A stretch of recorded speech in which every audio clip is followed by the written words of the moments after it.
De la pochette de livraison au film qui entoure les palettes, le plastique est présent partout dans cet entrepôt de vente sur Internet. 100 000 commandes sortent chaque mois de cette usine et les machines se sont même adaptées. Donc là, c'est prêt à partir chez le client. Le bon de livraison va être scanné, direction l'ensacheuse pour être ensaché dans l'emballage plastique. Un matériau que le directeur logistique privilégie désormais pour ses envois de vêtements. Le plastique, 3 fois moins coûteux que le carton, moins encombrant, donc moins cher à transporter.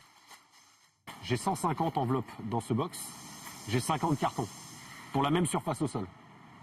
Donc clairement, pour avoir ce volume en enveloppe, en carton, il me faudrait 3 emplacements palettes. L'emballage plastique atteint des niveaux records.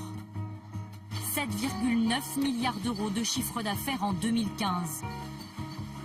Un matériau en apparence banal qui permet de mesurer l'activité de tout un pays.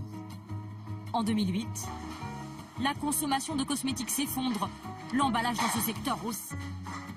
A l'inverse aujourd'hui, la bonne santé de l'industrie pharmaceutique dope les ventes des films plastiques, plus 12,8%. En Haute-Loire, cette entreprise fabrique du film plastique pour tous les secteurs industriels. On va prendre une matière plastique qu'on appelle la matière polyéthylène, qui est issue de ressources fossiles, donc pétrole ou gaz. On va injecter la matière qui va être chauffée à plus de 250 degrés. La pâte est ensuite soufflée et étirée dans ces immenses machines. En 1 heure, le film prendra sa forme finale. Les bobines de 400 kg partent ensuite dans des milliers d'usines françaises. Et l'entreprise se porte bien, 10% de croissance en 4 ans, comme tout le secteur.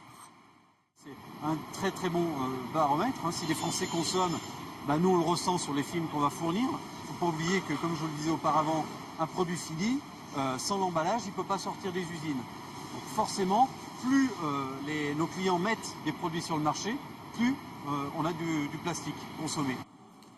Ici, les bons chiffres ont permis d'investir dans une nouvelle usine de recyclage. 20 emplois supplémentaires ont été créés avec un objectif, conquérir de nouveaux marchés.